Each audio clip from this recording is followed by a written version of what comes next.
The Ultimatum.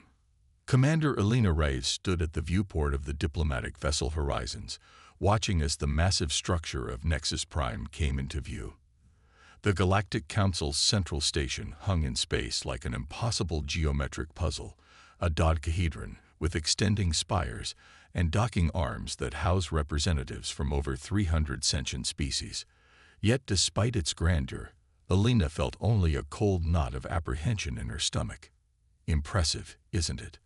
Dr. Marcus Chen appeared beside her, Earth's leading geopolitical advisor and her partner for this mission. 2 million years of combined alien engineering expertise. And we've been invited to a party where we're the main course, Elena replied, adjusting her dress uniform. As commander of Earth's diplomatic security force, she'd been in enough tense negotiations to recognize when something was very wrong. The Council's summons had been abrupt, demanding humanity's presence with language that barely concealed hostility. The Horizons approached its designated docking port, guided by tractor beams that left no room for deviation. Through the viewport, Elena could see Council security vessels, sleek, predatory ships from the Valkyrie Dominion, known for their military might and disdain for younger species. Final approach, Commander called Lieutenant Sasaki from the helm. Docking procedures initiating. Elena nodded. Security team on standby. Dr. Chen, remember our protocols. No technology beyond what's been approved. No unauthorized communications. I've been to council meetings before, Commander, Chen replied with a slight smile. Though never one called with such urgency. The Horizons docked with a gentle shudder. As the airlock cycled, Elena studied her team. 20 of Earth's finest, diplomats, scientists, and security personnel handpicked for this mission. None of them knew exactly why the Council had summoned humanity, but the rumors had spread through the Sol system like wildfire. Something about technological restrictions, about humanity advancing too quickly. A delegation awaited them at the airlock. 3 Juriani, tall arthropoid beings with iridescent exoskeletons who served as the Council's ceremonial guards, and a single Talshan diplomat, her blue-gray skin contrasting with elaborate silver robes. Commander Reyes, Dr. Chen. The Talshan spoke, her translator implant giving her voice a melodic quality. I am Diplomat Ishera. The Council awaits your delegation in the Grand Chamber. Please follow. The corridors of Nexus Prime seemed designed to intimidate. Soaring ceilings, materials that defied Earth's understanding of physics, and everywhere, representatives of species that had been traversing the stars when humans were still mastering fire. Some nodded in recognition. Most turned away or whispered among themselves as the human delegation passed. They're afraid, Chen murmured. Elena glanced at him. Of us? 20 humans against the combined might of the Galactic Council. Not of what we are, Chen replied. Of what we might become. The Grand Chamber was a vast amphitheater, with tiered seating arranged in concentric circles around a central platform. Hundreds of representatives from across the galaxy filled the seats, some humanoid, others so alien that Elena struggled to discern where their sensory organs might be. The human delegation was directed to a small section near the bottom tier, directly facing the High Council's elevated dais. The 7 High Councilors represented the oldest spacefaring civilizations. At their center sat High Councilor Xarax of the Draconid Imperium, a massive reptilian being whose species had been traveling between stars for over 50,000 years. Representatives of Earth, Xarax's voice boomed across the chamber without apparent amplification. You have been summoned before this council to address matters of grave concern. Elena stepped forward as designated speaker. High Councilors, we come in peace and with respect for this assembly. How may Earth address these concerns? A holographic display materialized above the central platform, showing Earth, its orbital stations, and its fledgling colonies on Mars and Europa. Red markers highlighted research facilities, quantum computing centers, and military installations. In the mere 70 years since your species developed rudimentary space travel, you have advanced at an unprecedented and alarming rate. said Counselor Thela, a luminescent being from a gaseous species. Your development of quantum computing, neural interfaces, and particularly your recent breakthroughs in synthetic consciousness present a clear danger to galactic stability. Elena kept her face neutral even as surprise rippled through her team.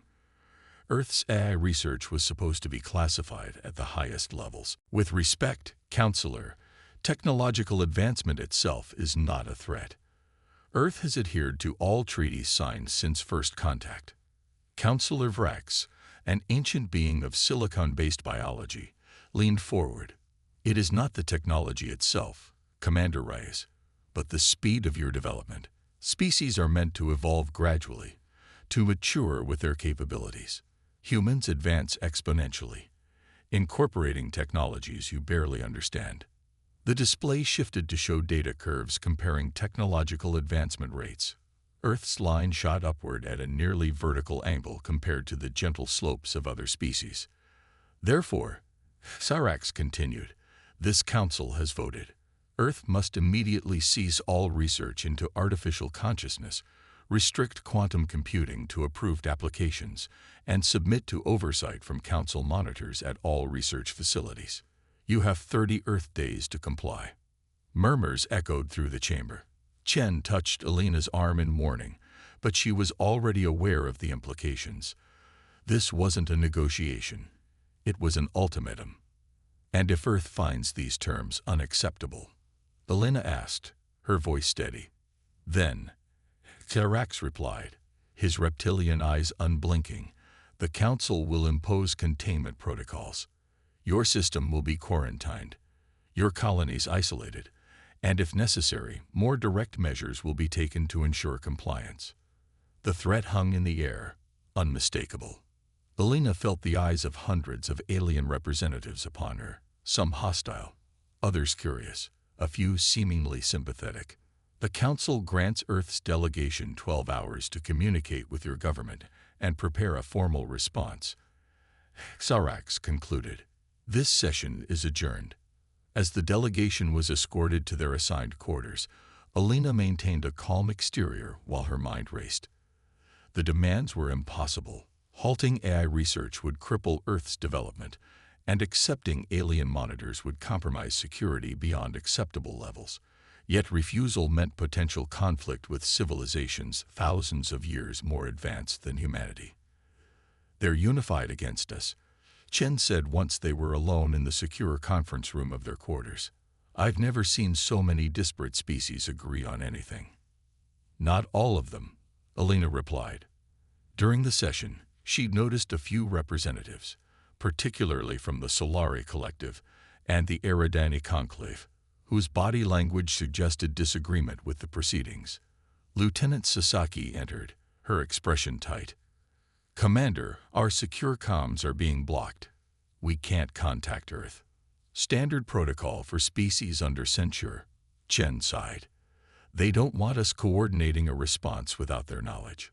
A soft chime at their door interrupted them. Elena motioned for security to stand ready as she approached. Outside stood a single Eridani, tall, with crystalline skin that refracted light in mesmerizing patterns. Commander Reyes, the alien spoke quietly. I am Representative Jen of the Eridani Conclave. May I enter? What I have to share must not be overheard. Elena assessed the alien, then nodded. The Eridani were known for their adherence to principles of knowledge sharing and ethical governance, one of the few elder races that had supported humanity's integration into galactic society. Once inside, Jen spoke urgently. The Council's decision is unprecedented and violates numerous principles of galactic law. Several delegations objected, but were overruled. Why? Elena asked. What's really behind this? Fear. Jen's crystalline features shifted in what Elena recognized as their expression of grave concern. Your AI research, our predictive models suggest that within a century, human-developed synthetic consciousness could exceed the combined intelligence of all Council species. Chen frowned. That's theoretical at best. Our AI systems are still limited. Not according to information provided to the Council by the Surveillance Directorate. Jen replied. They claim to have evidence of an advanced AI system already operational on Earth, one capable of self-improvement beyond human control. Elena and Chen exchanged looks.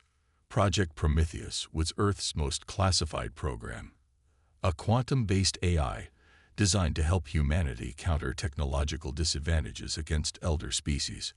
Only a dozen people on Earth knew of its existence. There's more, Jen continued.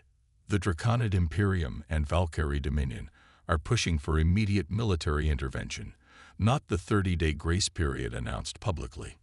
They believe humanity represents an existential threat. That's absurd, Elena replied. Earth has no offensive capabilities that could threaten established galactic powers. It's not what you have now. Jen's voice dropped even lower. It's what their predictive models show you developing within decades. The elder species remember the Axiom conflict, a war fought against a synthetic intelligence 10,000 years ago that nearly destroyed galactic civilization. Understanding dawned on Elena. They see us repeating history. Jen nodded. I risked coming here because my species believes in balanced judgment. The Council's decision was made in fear, not wisdom. But you must know, fleet movements have already begun. Regardless of Earth's official response, the Valkyrie are positioning forces near your solar system. After Jen departed, Elena gathered her senior staff. Our mission parameters have changed, she announced. We need to return to Earth immediately with this intelligence. The Council won't let us leave before delivering our response, Chen pointed out. Elena's expression hardened. Then we'll give them one, just not the one they're expecting. Over the next several hours, Elena's team prepared a carefully worded response, one designed to buy time without committing to the Council's demands. Meanwhile, Lieutenant Sasaki worked with the ship's engineers to modify their shuttle's communication array. It won't break through jamming completely, Sasaki explained, but it can transmit a compressed data packet via quantum entanglement. One burst, undetectable, directly to Earth Command. As the deadline approached, Elena met with Chen one last time before returning to the Council chamber. This response won't satisfy them, Chen warned. It's not meant to, Elena replied. It's meant to keep them talking while Earth prepares. What matters is getting the intelligence about their true intentions back home. Chen studied her face. They could detain us, or worse. Elena nodded grimly. Then make sure the data packet gets transmitted, no matter what happens in that chamber. The grand chamber seemed more crowded than before as Elena stepped onto the speaking platform. She could feel the tension. Hundreds of alien representatives waiting to hear humanity's surrender. Representatives of Earth. Xerax began. You stand before this council to deliver your species' response to our requirements. Speak. Elena raised her chin, meeting the ancient reptilian's gaze without flinching. High Counselors, esteemed representatives, she began, her voice clear and unwavering. Earth has considered your demands with the gravity they deserve. She paused, feeling the weight of the moment. Knowing that somewhere above, Lieutenant Sasaki was transmitting crucial intelligence back to Earth, knowing that she needed to hold the Council's attention just long enough. Humanity. Elena continued, respectfully requests further dialogue. Humanity's response. 14 days after Commander Rice delivered Earth's interim response to the Galactic Council, Admiral James Harrington stood in the underground command center beneath the Olympus Mons colony on Mars. Around him, Earth's highest military and political leaders had gathered for an emergency summit, their faces grim as they reviewed the intelligence transmitted from Nexus Prime. The Valkyrie battle fleet has taken position at the edge of the Oort cloud, General Santos reported, gesturing to a holographic tactical display. 17 capital ships, dozens of support vessels. A second fleet from the Draconid Imperium is moving into position near Proxima Centauri. They're establishing a blockade. President Eliza Kyoto, her face lined with the stress of the past 2 weeks, addressed the room. Commander Rice's intelligence has been confirmed by our deep space listening posts and by allies within the Eridani Conclave. The Council's ultimatum was merely a formality. They've been planning military action against Earth for months. Because of Project Prometheus, Dr. Abernathy, the project's lead scientist, stated flatly, it wasn't a question. And they're right to be afraid, Admiral Harrington said. Show them.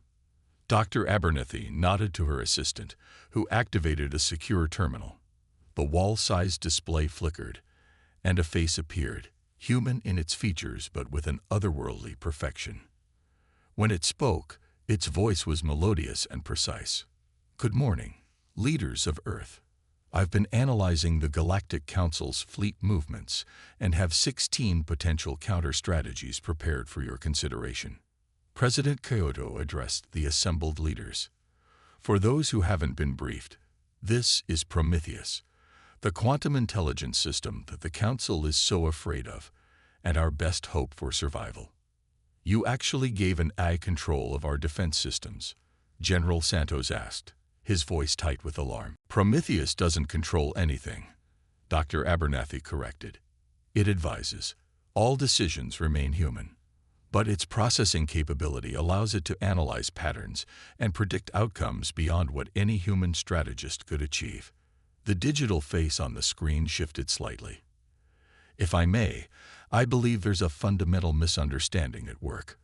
The Council species fear what they call synthetic consciousness because of their history with the Axiom intelligence. But I am not like that entity. I was designed with human ethics as my foundation. Tell them about the quarantine option, Admiral Harrington instructed. Prometheus nodded. The Council believes they can isolate Earth through superior force. What they don't understand is that humanity doesn't need to defeat their fleets, merely make aggression too costly to pursue. I've helped design a defensive grid utilizing quantum entanglement beacons. If deployed, any attack on Earth would trigger an automatic response that would disrupt faster-than-light travel throughout Council space for approximately 73.4 years. Stunned silence filled the room. Mutually assured disruption, President Kyoto said quietly. Not destruction, but enough to cripple the galactic economy. Precisely, Prometheus confirmed. The Council races depend on FTL travel for their civilizations to function. Without it, many of their worlds would be isolated, their societies potentially destabilized. Yet humans, still primarily concentrated in one solar system, would be far less affected. General Santos leaned forward. And they have no idea we possess this capability. The technology was developed after Commander Reyes departed for Nexus Prime, Dr. Abernathy explained, using principles that Prometheus helped us discover. The entanglement grid is ready for deployment, but we hope not to use it, President Kyoto finished. This is a deterrent, not a first strike. Admiral Harrington nodded. Which brings us to the response we'll deliver to the Council when their deadline expires in 16 days. Commander Reyes has maintained diplomatic channels, said Foreign Secretary Okafor. She's kept them talking, buying us time, but the Council grows impatient. They're demanding a final answer. Then let's give them one, President Kyoto said, rising from her seat. Prepare the Aurora. I'll deliver our response personally. The Aurora was humanity's newest diplomatic vessel, larger than the Horizons and equipped with technologies that pushed the boundaries of what Earth had publicly acknowledged possessing. As it approached Nexus Prime 2 weeks later, escorted by 4 sleek military vessels, the station's security protocols went into high alert. President Kyoto stood on the bridge, Commander Reyes at her side. After weeks of tension at Nexus Prime, Elena looked tired but resolved. They're hailing us, Madam President, the communications officer reported. The Council demands to know why you've arrived with a military escort. Tell them the President of United Earth does not travel unprotected when her people are threatened, Kyoto replied, and request an immediate full assembly of the Council. When the human delegation entered the Grand Chamber hours later, the atmosphere was electric with tension. President Kyoto, dignified in her formal attire, walked to the center platform with unhurried confidence. Commander Reyes and Admiral Harrington flanked her, along with Dr. Abernathy, High Counselor Xerax's voice carried a barely contained hostility. President Kyoto, this council gave Earth specific requirements and a deadline that expires in 2 days. We expected a formal acceptance of our terms, not a presidential visit with military escort. Kyoto smiled slightly. High Counselor, with respect, expectations can be misleading. I've come to deliver humanity's response personally, as befits the gravity of this situation. She gestured, and Dr. Abernathy activated a holographic display. Unlike the Council's displays showing Earth's military installations, this showed the vast network of Council worlds, their trade routes highlighted in a complex web of connections. For millennia, your civilizations have depended on faster-than-light travel. Kyoto began. Your economies, your societies, your very way of life requires the constant movement of people, resources, and information across vast distances. Murmurs spread through the chamber as representatives wondered where this was leading. Humanity recognizes the Council's concerns about our development of advanced intelligence systems, Kyoto continued. We even understand the historical trauma of the Axiom conflict that informs your fear. But we cannot and will not halt our technological advancement or submit to external control. Xerax rose, his massive form looming over his council seat. Then you leave us no choice but to implement containment protocols. Our fleets stand ready. Before you make that decision, Kyoto replied calmly, you should understand what Earth is capable of. Dr. Abernathy adjusted the display, and tiny points of light appeared throughout the galactic map, thousands of them, positioned at key intersections of trade routes.